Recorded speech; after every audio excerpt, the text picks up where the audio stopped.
तो आज हम देखने वाले हैं CUT PG का लाइफ साइंसेस का 2024 का पेपर 2024 का है ना। तो कुछ क्वेश्चंस इसके सॉल्व करेंगे। तो चलो स्टार्ट करते हैं। ओके, पहला क्वेश्चन है पोर्शन ऑफ ट्रांसमेम्ब्रेनल प्रोटीन जो कि लिपिड बाइलेयर को क्रॉस करता है। आपका ये लिपिड बाइलेयर है, तो इसको ये जो प्रोटीन क्रॉस कर रहा है इसका ये वाला पोर्शन क्या होता है? तो ये आपका क्या होता है? अल्फ़ा हेलाइसिस होते हैं।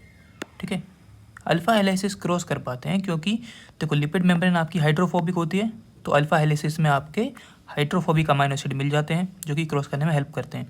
बीटा सीट में ऐसा नहीं होता है, बीटा सीट आपका क्रॉस नहीं कर पाएगा। ठीक है, बीटा सीट में एक एक्सेप्शन होता है जो क्या है, बीटा बैरल। जब बीटा सीट बैरल के फॉर्म में होता है, बीटा बैरल, तो क्या है, ये अपने हाइड्रोफिलिक अमाइनो एसिड को अंदर छिपा लेता है, तो ये क्रॉस कर सकता है। अदरवाइज ये क्रॉस बीटा सीट्स क्रॉस नहीं कर पाते। अब हम देखेंगे सेकेंड क्वेश्चन। ओके, तो साइटोक्रोम ऑक्सीडेज कहाँ पर मिलता है? ये आपका ETC में मिलता है। फर्स्ट हो गया ए का। टोपोआइसोमेरेज आपका क्या करता है? लिंकिंग नंबर बदल देता है। कोइसिन आपका कहाँ होता है? DNA रेप्लिकेशन में। कोइसिन आपका कहाँ पर होता है? ये आपका सेल साइकिल में होता है ना। कोइसिन जो दो सिस्टर क्रोमेटिड को जोड़ के रखता है। और PCNA कहाँ होता है? ये यूकैरियोटिक का आपका रेप्लिकेशन जो होता है ना, वहाँ पर प्रोसेसिविटी में रोल प्ले करता है। तो यहाँ पर आ जाइए, ये क्वेश्चन जो है third, which of the following enzyme is inhibited by citrate in Krebs cycle? Krebs cycle में सिट्रेट होता है, तो ये सिट्रेट जो है वो किस को इनहिबिट कर रहा है? ठीक है, तो इसका जो आंसर है वो हो जाएगा फर्स्ट, PFK2। ठीक है, ये आपको डायरेक्ट याद रखना होता है। ये आप जब क्रेब्स साइकिल का रेगुलेशन पढ़ेंगे वहाँ पर आपको मिलता है। ठीक है, तो टॉपिक आपको ध्यान रखना है, क्वेश्चन कहाँ से आ रहे हैं।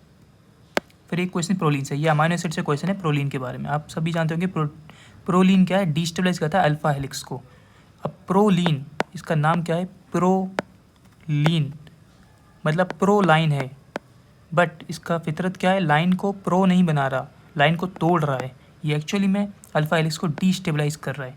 अब उसका क्या रीज़न होता है? तो पहला ये पॉइंट बोल रहा है कि प्रोलीन जो है वो डिस्टेबलाइजिंग किंक यानी बैंड कर देता है अल्फा हेलिक्स को। सही बात है। प्रोलीन जो है, जिसका जो नाइट्रोजन एटम होता है वो रोटेट नहीं कर पाता है NC पर, बिल्कुल रोटेट नहीं कर पाता है ना, रिंग बन जाता है ना प्रोलीन में, तो रोटेशन तो ज़रूरी है अल्फा हेलिक्स में, तो ये भी आपका सही है। फिर आपका C बोल रहा है कि नाइट्रोजन एटम जो है प्रोलीन का, उसमें कोई भी सब्स्टिट्यूट हाइड्रोजन नहीं होते। बिल्कुल नॉर्मली आपके अमाइनो एसिड में क्या होता है? हाइड्रोजन होता है, बट इसका जो हाइड्रोजन है वो रिंग बनाने में काम आता है, इसलिए हाइड्रोजन फ्री नहीं होता। ये भी रीजन सही है, क्योंकि अल्फा हेलिक्स बनाने के लिए आपको हाइड्रोजन चाहिए ना। हाइड्रोजन I+4 ज्वाइन होता है, तो ये भी सही है। तो आपका A, B एंड C, ये सेकेंड आपका ऑप्शन हो गया। फोर्थ बोल रहा है कि हेलिक्स लिंकर, लिंकर नहीं, ब्रेक करता है ना। अब देखते हैं फिफ्थ क्वेश्चन। फिफ्थ क्वेश्चन आपको पूछ रहा है कि लिपिड राफ्ट के कंपोनेंट्स बताओ प्लाज्मा मेम्ब्रेन में। अब देखो लिपिड राफ्ट, राफ्ट मतलब होता है बोट। अब समंदर है, तो देखो ये लिपिड बाइलेयर का समंदर है, इसमें आपका ये जो लिपिड राफ्ट ऐसा होता है, ये फ्लोट भी कर सकता है ना, इसीलिए इसको लिपिड राफ्ट बोलते हैं। और ये किस चीज़ का बना होता है? ये बना होता है कोलेस्ट्रॉल का, स्फिंगोलिपिड का। ये डायरेक्ट आपको याद करना है, सेल बायोलॉजी से ये क्वेश्चन आता है। ओके, अब आपको देखना है ये क्वेश्चन क्या कह रहा है, इसमें से कौन सा एंजाइम है जो डिफेक्टिव होता है गैलेक्टोसीमिया में। अब गैलेक्टोसीमिया का क्या मतलब है? गैलेक्टोस बढ़ गया है ब्लड में, गैलेक्टोस ब्लड में बढ़ गया है, तो ग्लूकोकाइनेस तो नहीं हो सकता। गैलेक्टोकाइनेस अगर काम नहीं करेगा तो गैलेक्टोस पर फॉस्फेट नहीं लगेगा। ठीक है, तो फिर भी तो गैलेक्टोस ही रहेगा ना, हमें गैलेक्टोस को बढ़ाना है। तो इसका आंसर एक्चुअली में एपीमरीज भी नहीं होगा।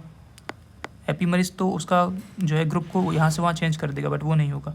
इसका आंसर होता है गैलेक्टोज 1-फॉस्फेट यूरिडाइल ट्रांसफरेज। ठीक है, ये तो याद करने वाला क्वेश्चन है। ऐसे क्वेश्चन आपको नहीं भी आते हैं एक आध तो कोई प्रॉब्लम नहीं है, इससे डीमोटिवेट नहीं होना है। ठीक है, ऐसे क्वेश्चन नहीं आते हैं याद, कोई बात नहीं है, आपको मेन सिंपल क्वेश्चन टारगेट करने हैं। अब जैसे जो विटामिन अब देखने जैसे विटामिन सी है, सिंपल सिंपल से पहले लगा लो, विटामिन सी स्कर भी होता है, ठीक है। अब विटामिन के ब्लड क्लोटिंग में काम आता है, ठीक है। नाइट ब्लाइंडनेस में विटामिन ए होता है।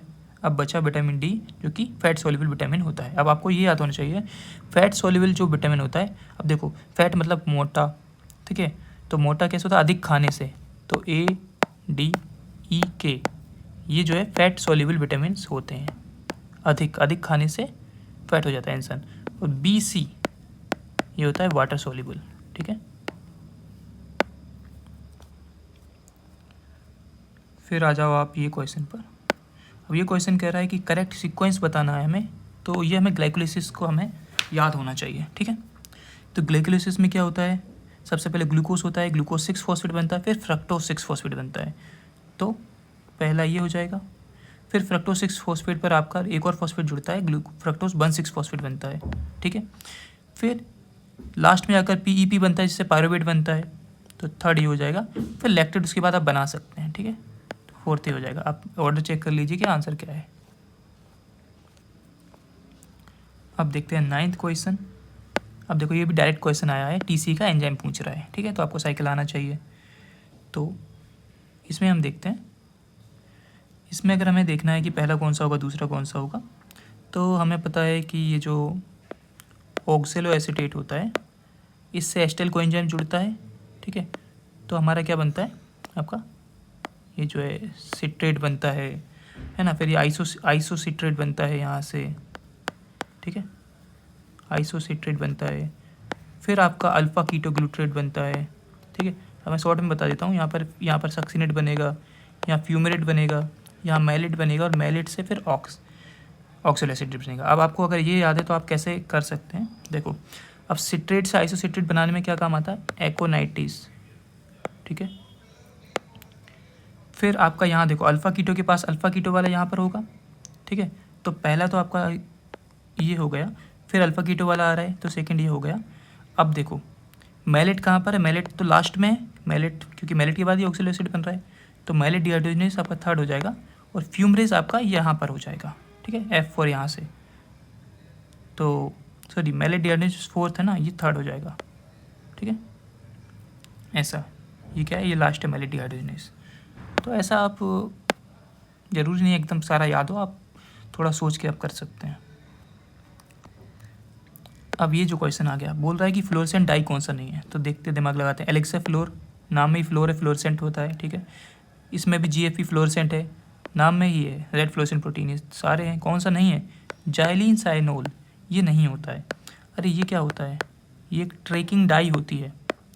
जब आप जेल इलेक्ट्रोफोरेसिस करते हैं ना, तो आपने देखा होगा एक ट्रैकिंग डाई होती है। जब आप जेल करते हैं ऐसा, तो आपने देखा होगा कि यहाँ पर ब्लू एक डाई होती है। ये कौन सी होती है, ब्रोमोफेनॉल ब्लू होती है ना। ब्रोमोफेनॉल ब्लू ये लगभग 300 बेस पेयर का हमें बताता है, ठीक है। हम चेक करते हैं कि मतलब हमारा प्रोटीन, हमारा DNA बाहर ना निकल जाए। ऐसे ही एक और डाई होता है, ठीक है, ऐसा ही एक और डाई होता है जो होता है जाइलिन साइनोल, ठीक है। इसको कम यूज़ करते हैं, ये 3000 बेस पेयर के अप्रॉक्स होता है। अगर बड़े फ्रेगमेंट्स आपके हैं तब यूज़ होता है, नॉर्मली हम लैब्स में ब्रोमोफेनॉल ब्लू ही यूज़ कर रहे होते हैं। अब देख लेते हैं, ये बोल रहा है आपको आइडेंटिफाई करना स्पेसिफिक DNA ना बैक्टीरियल कॉलोनी। आपने कल्चर किया बैक्टीरियल की ये कॉलोनी होगी, अभी आपको देखना है कि इसके अंदर मेरा टारगेट DNA है या नहीं, ठीक है। तो वो कैसे देखते हैं, उसके लिए होता है इन सिटू हाइब्रिडेशन।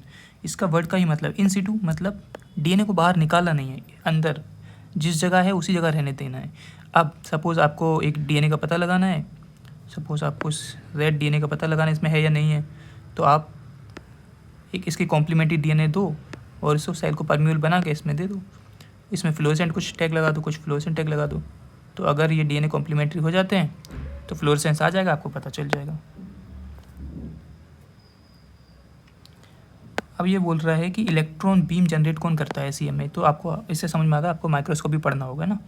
तो हमें पता है जो कि हमारा बल्ब करता है, टंगस्टन ही करता है। अब जो कि हम आप HTS रन करते होंगे, प्रोटीन जेल, ठीक है, प्रोटीन के बैंड्स देखने के लिए। तो HTS क्या, यहाँ इसके बारे में पूछा है, तो HTS क्या होता है, सल्फेट होता है। सल्फेट का चार्ज कैसा होता है, नेगेटिव होता है। तो बोल रहा है कि ये नेगेटिव चार्ज करता है प्रोटीन को, सही बात है, इसमें है ही नेगेटिव। क्या ये लिपिड को सेपरेट करता नहीं, ये प्रोटीन को सेपरेट करता है। फिर ये कह रहा है कि ये नेटिव कॉन्फॉर्मेशन को हाँ बदल देता है, एचटीएस डिटर्जेंट है, कॉन्फॉर्मेशन बदलेगा।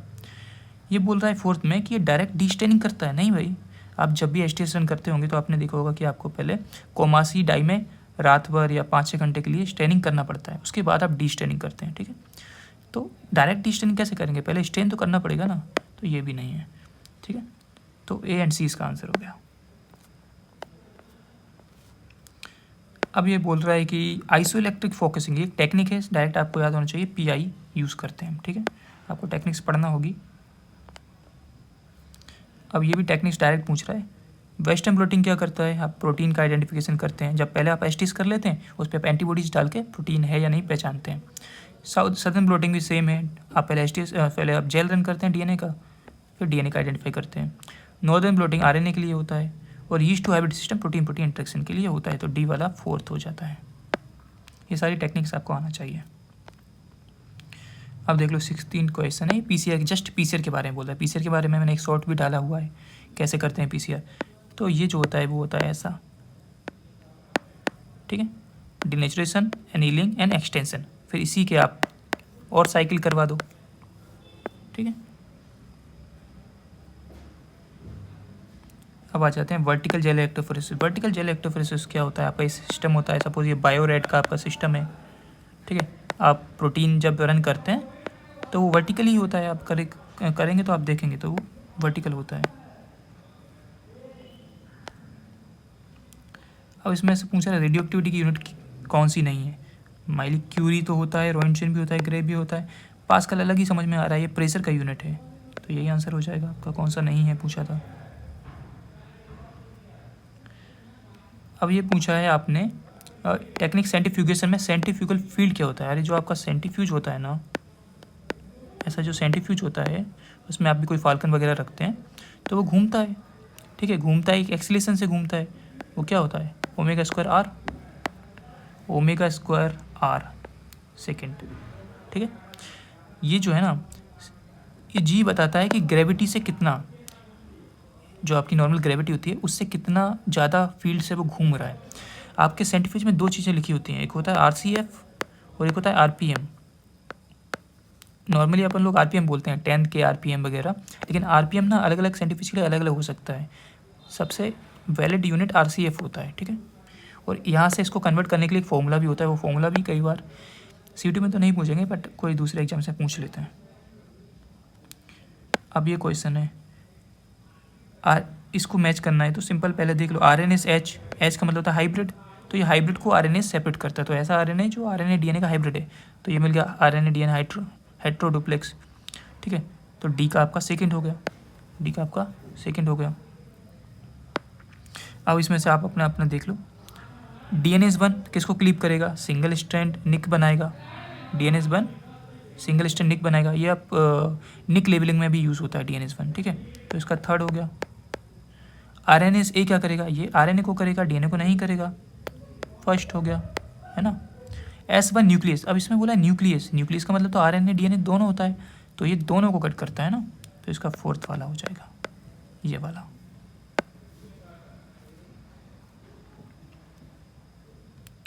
अब देखो एरिप्टोप्सिस थैलियाना में कितने क्रोमोसोम होते हैं पूछा है। अब एरिप्टोप्सिस में जो O है ना उसको ले लो, ये O कहाँ पर मिल रहा है, यहाँ पर, तो 10 क्रोमोसोम होते हैं। इसका क्रोमोसोम याद करना जरूरी है, जितने भी मॉडल ऑर्गेनिज्म होते हैं उनका क्रोमोसोम का नंबर याद होना चाहिए। ये क्वेश्चन बोल रहा है कि कितने परसेंटेज ऑफ जीन्स होते हैं ह्यूमन जीनोम में, आई थिंक 1.1 से 2% कुछ होते हैं। इसमें क्या ऑप्शन दिया है मुझे नहीं पता, आपको मिले तो बताना, इसके बारे में श्योर नहीं हो तो नहीं बताऊँगा, गलत तो नहीं बताऊँगा। अब देखो ये क्वेश्चन एक आया था, हिस्टोन इरेजर, यानी कोई चीज़ हिस्टोन से निकाली जा रही है, तो इसका हो जाएगा डी एस्टाइलिस, आपने एस्टाइल ग्रुप निकाल दिया। ठीक है, तो ए का हो गया आपका सेकंड। अब हिस्टोन रीडर, तो ये आपको याद होना चाहिए, ब्रोमोडोमेन और क्रोमोडोमेन हिस्टोन रीडर होते हैं, तो बी का आपका जो हो गया फोर्थ हो गया। हिस्टोन राइटर, हिस्टोन पर आप कुछ लिख रहे हैं, तो ये मिथाइल ट्रांसफरेज, इसने मिथाइल ऐड कर दिया, तो आपने कुछ लिख दिया यानी कुछ ऐड कर दिया, तो सी का हो जाएगा फर्स्ट। बचा हुआ DNA अनबाइंडिंग, वो टोपोमरेज के साथ हो जाएगा। वैसे हेलिकेज होता है, बट हेलिकेज जब काम करता है तो आगे DNA जो, सॉरी DNA जो है वो फंस जाता है, तो उसको निकालता है कट करके। ठीक है। अब आ जाते हैं यहाँ पर न्यूक्लियोसोम। न्यूक्लियोसोम जो होता है उसका तो कोर जो स्टोन होते हैं, कोर स्टोन कोर, और उसी के ऊपर जो 146 बेस पेयर का जो डीएनए रैप होता है, कोर डीएनए, वो तो ए एंड सी आपका हो जाएगा। लिंकर वगैरह तो लिंकर है ना, मेन कोर न्यूक्लियोसोम में तो वो नहीं होते। अब ये क्वेश्चन है according to lower to higher genome size. ये तो मैं भी नहीं कर पाया था, ये रट्टा वाला है, आपको याद है तो ठीक है। तो अभी तो मैं देख लिया हूँ इसका, ठीक है, ये आपको रटा होना चाहिए। तो T4 सबसे ज़्यादा होता है, और जो ये जो है वो सबसे कम होता है, ठीक है। तो T4 यानी B सबसे ज़्यादा है, B सबसे ज़्यादा होना चाहिए, तो एक में ही है, ठीक है। इसका ऑप्शन थर्ड वाला हो जाएगा, सबसे छोटा C और सबसे बड़ा B, ठीक है।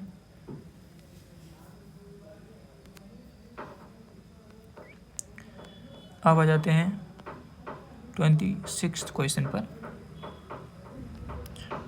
अब ये क्वेश्चन जो है बोल रहा है कि लिंकिंग नंबर +2 से बढ़ गया। लिंकिंग नंबर बढ़ाता कौन है, प्लस बढ़ाता है घटाता कौन है? आपने दो टोपोमेरेज से होते हैं, टोपोआइसोमेरेज 1 और टोपोआइसोमेरेज 2। अब जो 1 होता है वो +-1 लिंकिंग नंबर करता है, ठीक है, और जो 2 होता है वो +-2 लिंकिंग नंबर करता है, मतलब 2 से लिंकिंग नंबर चेंज करता है। तो यहाँ पर टोपोआइसोमेरेज 2 यूज़ हुआ होगा, बट उससे हमें मतलब नहीं है। इसने बोला पहले लिंकिंग नंबर 200 था, अब +2 हो गया तो 202 हो गया, बढ़ गया तो पॉजिटिव सुपर कोइलिंग, तो फर्स्ट आंसर हो गया।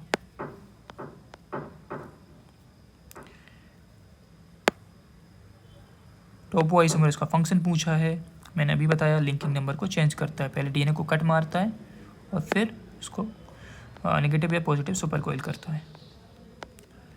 अब ये जो क्वेश्चन है बोल रहा है कि नाइट्रोजन साइकिल, इसके लिए आपको नाइट्रोजन साइकिल पता होना चाहिए। तो नाइट्रोजन साइकिल ये थोड़ा सा अलग वे में दिया है। तो सबसे पहले क्या है, प्लांट नाइट्रोजन लेगा, जब प्लांट नाइट्रोजन लेगा तो उससे कुछ अमाइनो एसिड वगैरह बना लेगा, ठीक है, ये अमाइनो एसिड कुछ बना लेगा। अमाइनो एसिड में कार्बन होता है, हाइड्रोजन होता है, तो यानी ऑर्गेनिक फॉर्म में आ गया। तो पहले आता है ऑर्गेनिक फॉर्म में, तो ऑर्गेनिक फॉर्म में आ गया, ठीक है। फिर इससे जो है आपका, तो बी तो पहला हो गया इन दोनों में से। अब जो है नाइट्रेट तो अमोनिया से बनता है, तो ए पहले आएगा डी बाद में आएगा, तो ए पहले आएगा डी बाद में आएगा, यहाँ भी फॉलो हो रहा है ये, ठीक है, ओके। तो क्या होता है कि अमोनिया से बनता है नाइट्रेट, फिर नाइट्रेट जो है प्लांट में जब जाता है वो फिर डिकम्पोज होता है, तब सॉइल में आता है, तो सॉइल तो लास्ट में आना चाहिए। तो फिर थर्ड वाला मोस्ट करेक्ट लग रहा है मेरे को, यू कैन चेक, ये प्लांट से थोड़ा। अब एक सिंपल सा क्वेश्चन बोला है कि कंप्लीट प्रोटीन जो होता है उसको हम क्या बोलते हैं एक टाइम पे, तो आरएनए को ट्रांसक्रिप्टोम बोलते हैं, तो प्रोटियोम किसे बोलते हैं, पी फॉर प्रोटीन, सिंपल है।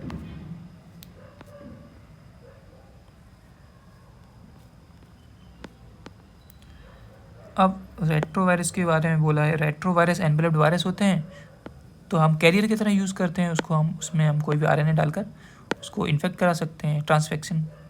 कितना साइज होता है ये आपको याद होना चाहिए, डायरेक्ट 8000, ठीक है। तो बाकी के क्वेश्चन अब हम नेक्स्ट वीडियो में करेंगे, वीडियो काफ़ी लंबा हो गया है। तो बताना आपको कैसे लगा लेक्चर, समझ में आया कि नहीं। मैं इतना ज़्यादा समझाया नहीं हूँ, बट फिर भी मैं बताया हूँ कि अप्रोच क्या है, आप कैसे सॉल्व कर सकते हैं। तो आपको अच्छा लगे तो आप ज़रूर कमेंट करके मुझे बताना, तो मैं आगे का पार्ट भी बनाता हूँ इसका। Thank you.